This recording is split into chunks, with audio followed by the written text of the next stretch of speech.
बिस्मिल्लाहिर्रहमानिर्रहीम, अस्सलाम वालेकुम। मैं हूं सुरैया खान। आप लोग देख रहे हैं महफिल खास प्रोग्राम J91 न्यूज़ में। आज हम बात कर रहे हैं BRT के हवाले से। BRT पिछले कई सालों से माली खसारे का शिकार है, लेकिन इसका बोझ आवाम पे पड़ने वाला है, क्योंकि कहा जा रहा है कि BRT की किरायों में इजाफा करने जा रहे हैं।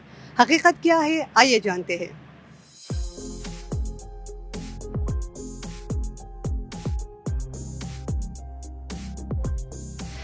जी नाज़रीन, मेरे साथ मौजूद थे BRT के PRO सदफ कामिल। हम इनसे पूछेंगे। अस्सलाम वालेकुम मैम। अस्सलाम वालेकुम। मैम, सबसे पहले तो आपका बहुत शुक्रिया आपका टाइम का।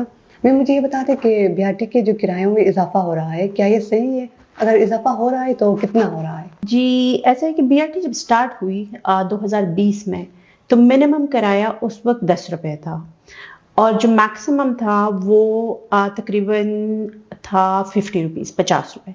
उसके बाद 2022 के शुरू में किरायों में एक दफ़ा इजाफा हुआ था, 5 रुपए का इजाफा हुआ था। उसके बाद 2022 के एंड में हमारी तरफ से गवर्नमेंट को तजवीज़ गई थी कि किराए में फिर से 5 रुपए का इजाफा कर दिया जाए।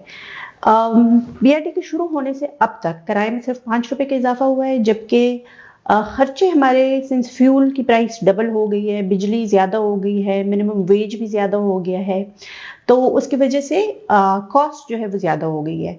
तो उसी को मैनेज करने के लिए ये तजवीज़ गई है कि किराए में 5 रुपए का इजाफा किया जाए। मैम, जो खसारा जो हुआ है BRT को, वो कितना हुआ है? इसका क्या हल हो सकता है? क्या सिर्फ किराया बढ़ाना इसका वाहिद हल है?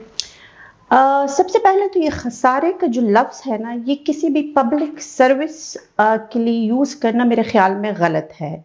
जैसे आपके पब्लिक हेल्थ होती है, हॉस्पिटल्स होते हैं, सरकारी हॉस्पिटल्स होते हैं, उसका मकसद होता है लोगों को एक सर्विस प्रोवाइड करना। उसका मकसद कभी मुनाफा कमाना नहीं होता। पब्लिक ट्रांसपोर्ट भी इसी तरह होती है, जैसे आपकी तालीम का शोबा है या सेहत का शोबा है, वैसी ट्रांसपोर्टेशन होती है। ये पूरी दुनिया में सब्सिडाइज्ड होती है, ये गवर्नमेंट के माली ताउन से चलती है और ये कहीं पे भी पूरी दुनिया में कहीं पे भी ये प्रॉफिट्स नहीं कमाती। तो इसलिए सबसे पहले तो ये जो खसारे का लफ्ज़ है, ये पब्लिक सर्विस के लिए यूज़ करना सही नहीं है।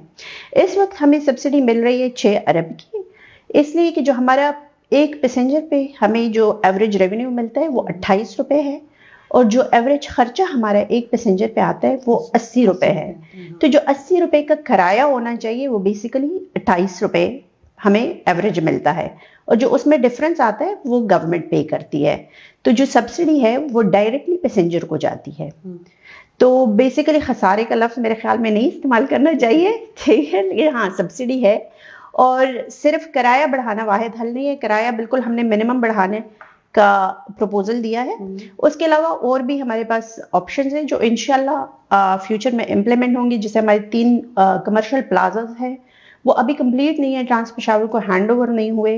वो एक दफ़ा हैंड ओवर हो जाए तो उससे भी काफ़ी हद तक रेवेन्यू आ सकता है। उसके अलावा और भी इस तरह के ऑप्शंस हैं, जैसे एडवर्टाइजिंग बढ़ानी है हमने, जिससे रेवेन्यू के और भी सोर्सेज हैं जो आ सकते हैं। तो किराया बढ़ाना वाहिद हल नहीं है। किराया बढ़ाने से सिर्फ एक थोड़ा सा इम्पैक्ट पड़ेगा, जो लोगों पे बोझ इतना नहीं पड़ेगा 5 रुपए का, लेकिन BRT सर्विस के लिए उसका काफ़ी इम्पैक्ट होगा। सही है मैम। डेली बेसिस पे हम सफ़र करते हैं बसेस में, लेकिन इसमें रश ज़्यादा होता है और बसेस जो है वो कम है। क्या इस पे कोई काम हो रहा है? इस वक्त जो है हमारे पास 244 बसें हैं, जो हमारे इस प्रोजेक्ट के टोटल बसेस जितनी अप्रूव्ड है वो सारी की सारी हमारे पास आ चुकी है इस वक्त 244। और इसमें जो हमारी रोज़ाना की बुनियाद पे राइडरशिप है वो तकरीबन 3.5 लाख तक औसतन होती है, 3-3.5 लाख के बीच में होती है। और बसों में रश ऑब्वियसली इसलिए ज़्यादा होता है कि अफोर्डेबल है, सर्विस भी अच्छी है, लोग प्रेफर करते हैं। और दूसरी महंगाई इतनी हो गई है कि जो लोग अपनी गाड़ी अपने मोटरसाइकिल्स पे जाते होते थे वो भी अब BRT की तरफ आने लगे हैं। तो बसेस का ये है कि हमारा तजवीज़ तो है गवर्नमेंट को कि हमें मज़ीद बसेस प्रोक्योर करने चाहिए और उसके लिए हमें फंडिंग्स की ऑब्वियसली ज़रूरत भी है और वो होनी भी चाहिए। तो हो सकता है फ्यूचर में होनी चाहिए डेफिनेटली और इंशाल्लाह होंगी भी, लेकिन अभी फ़िलहाल हमारे पास 244 बसें हैं और वो सारी कम्प्लीटली एक्टिव है। मैम, BRT में देखा जाए तो ज़्यादातर चोरियाँ बहुत ज़्यादा हो रही है ना, लेकिन कैमरा लगने के बावजूद फिर भी चोरियाँ हो रही है। क्या इसका कोई और हल हो सकता है कि इस पे कोई और काम हो सकता है?